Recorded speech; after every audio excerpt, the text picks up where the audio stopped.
Olá, queridos, olá, queridas, meus irmãos, minhas irmãs, sejam muito bem-vindos a mais uma aula da nossa série de 3 aulas sobre ministério, sobre pregação.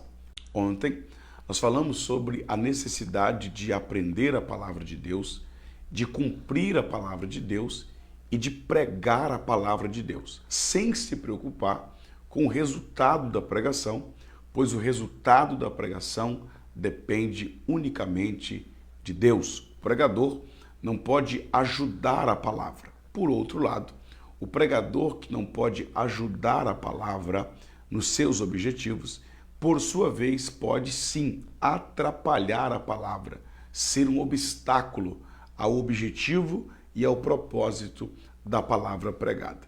E como eu não sei falar nada sem ler a Bíblia, eu gostaria de partir do texto que está escrito em 1 aos Tessalonicenses, capítulo 1, versículo 5, palavras do apóstolo Paulo àquela igreja dizendo: porque o nosso evangelho, a nossa pregação, não foi até vós somente em palavras, ou seja, uma pregação não é feita somente de palavras, mas também em poder.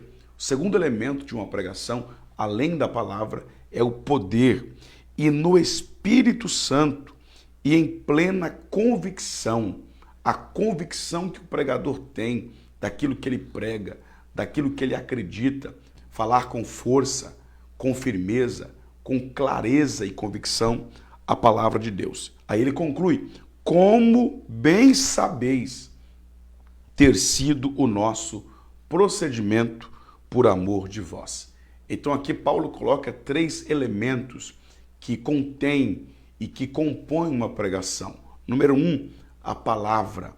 Número 2, o poder, a convicção do pregador, a fé que ele tem e expressa naquilo que ele prega. E número 3, o procedimento do pregador.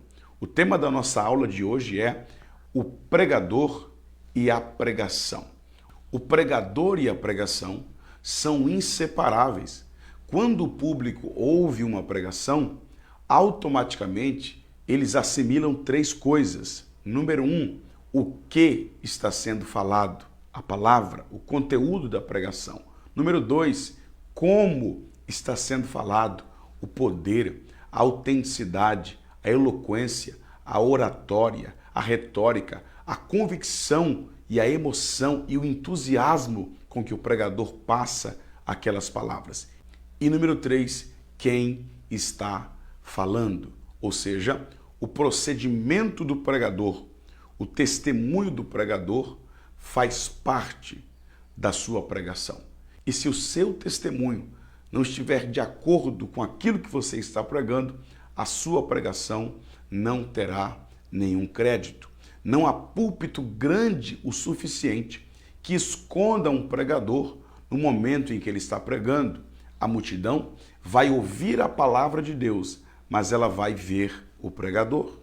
Por isso, o seu procedimento, o seu testemunho, a sua vida deve estar de acordo com aquilo que você ensina, com aquilo que você prega, sob pena da sua pregação não ter nenhuma credibilidade. Como eu disse no início, embora o pregador não possa ajudar a palavra em seus propósitos, sim, ele pode ser um obstáculo a ela. Ele pode colocar-se no caminho como um empecilho para que a palavra que ele mesmo está pregando cumpra os seus efeitos. Quando o procedimento do pregador não estar de acordo com a palavra que ele está pregando, este pregador está sendo um obstáculo para a palavra de Deus. A glória da pregação pode até ser a eloquência, a oratória, a retórica, a convicção com que um pregador expressa as suas palavras, mas a vida da pregação, sem dúvida alguma, é a fidelidade do pregador. Pregação sem vida não passa de falsos discursos vazios. O apóstolo Tiago, no seu capítulo 1, verso 22 ao 25, nos admoesta a sermos não apenas ouvintes ou pregadores da palavra, mas sobretudo praticantes da palavra de Deus. Ele ainda compara a palavra de Deus com um espelho. O que é um espelho? Um espelho é um utensílio de utilização diária. Nós utilizamos o espelho simplesmente todos os dias e várias vezes ao dia.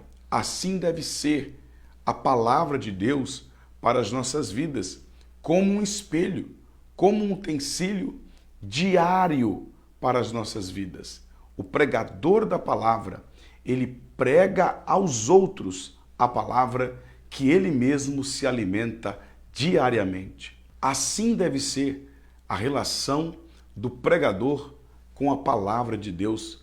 Lutero disse: considere perdido o dia em que você não leu a Bíblia Sagrada.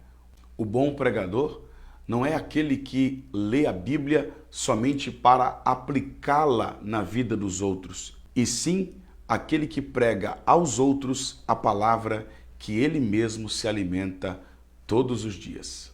O apóstolo Paulo aconselha ao seu filho na fé, Timóteo, ao jovem evangelista, ao jovem pastor, ao jovem pregador Timóteo, no capítulo 4 da sua primeira carta a Timóteo, no verso 16, tem cuidado de ti mesmo e da doutrina que tu pregas. Ou seja, cumprir a palavra de Deus deve vir antes de pregar a palavra de Deus. Paulo está ordenando a Timóteo que ele viva aquilo que ele ensina, que ele viva aquilo que ele prega, porque a vida do pregador afeta a receptividade da sua pregação. As nossas ações falam mais alto do que as nossas palavras, e se as suas ações não estiverem de acordo com as suas palavras não terão nenhum crédito. Há pregadores que, por inocência ou até mesmo por uma falsa modéstia, quando assumem o microfone, dizem para o público: não olhe para mim, porque eu não tenho nada para te oferecer. Isso é impossível. Eles irão olhar para você, sim. Eu estou me lembrando do apóstolo Pedro, que juntamente com João, ao ser abordado por um coxo junto à Porta Formosa, Pedro disse para aquele coxo: olha para nós. Nós não temos prata, nós não temos ouro, mas o que eu tenho, isto eu te dou. Em nome de Jesus Nazareno, levanta-te e anda. Ou seja, eles estarão ouvindo a palavra de Deus, a explanação das verdades sagradas, mas eles estarão olhando para nós. Portanto, nós temos que ser exemplo. Nós não devemos pregar somente com as nossas palavras, devemos pregar com as nossas atitudes, devemos pregar com as nossas ações. A nossa vida deve estar de acordo com a nossa doutrina.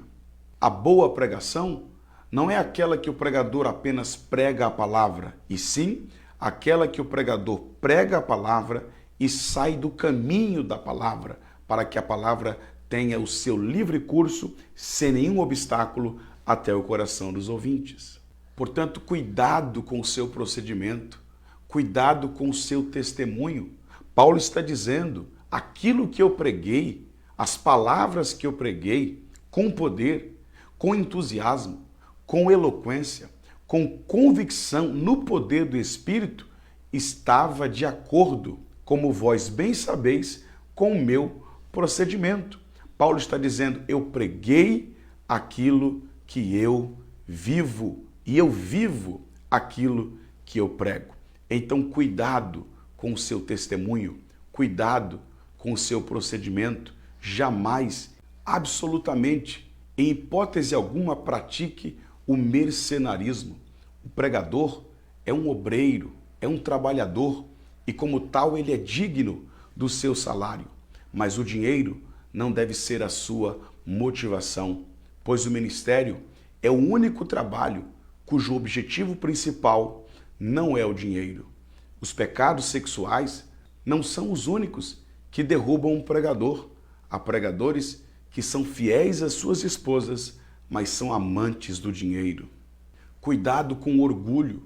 Cuidado com a soberba. O pregador que é usado por Deus, ele levanta a cabeça, mas não empina o seu nariz. O pregador que é usado por Deus tem um coração ardente e não um ego inflamado. Portanto, que nós possamos levar para a nossa vida essas 3 dicas do apóstolo Paulo sobre pregação, que ele escreveu: palavra, poder e procedimento. Procedimento, poder e palavra. O caminho do pregador, número 1, ele deve cuidar do seu procedimento. Número 2, ele deve cuidar da palavra que ele vai pregar, cuidar para que seja unicamente e puramente a palavra de Deus. E em terceiro lugar, cuidar da sua voz, da sua oratória, da sua eloquência, desenvolver habilidades de comunicação. Embora a palavra de Deus não dependa das habilidades de oratória e de retórica do pregador, Deus usa as habilidades do pregador para a comunicação da sua palavra. Portanto, este é o caminho do pregador: procedimento, poder e palavra. Não basta lermos e conhecermos e pregarmos a Bíblia, nós temos que cumprir e obedecer a Bíblia Sagrada. A Bíblia diz que a humildade precede a honra, mas a soberba precede a ruína. O orgulho é o pecado original. Ele germina em qualquer terreno e muitos pregadores estão inflados, estão orgulhando-se de resultados que não pertencem a eles, mas que pertencem à eficácia da palavra de Deus e ao Espírito Santo. Porque entre a boca do pregador e o coração dos ouvintes está o Espírito Santo, que é quem convence do pecado, da justiça e do juízo. A humildade é a principal característica de um homem de Deus. Pode pregar bem, pode ter oratória, pode levar auditórios ao êxtase espiritual. Se não for humilde, não é homem de Deus. A humildade é a principal marca de um homem de Deus. No próximo vídeo, nós estaremos estudando um pouco mais sobre os elementos da pregação, como, por exemplo, introdução, conexão, aplicação, desenvolvimento e conclusão. Espero vocês aqui no próximo vídeo. Que Deus em Cristo vos abençoe e até mais.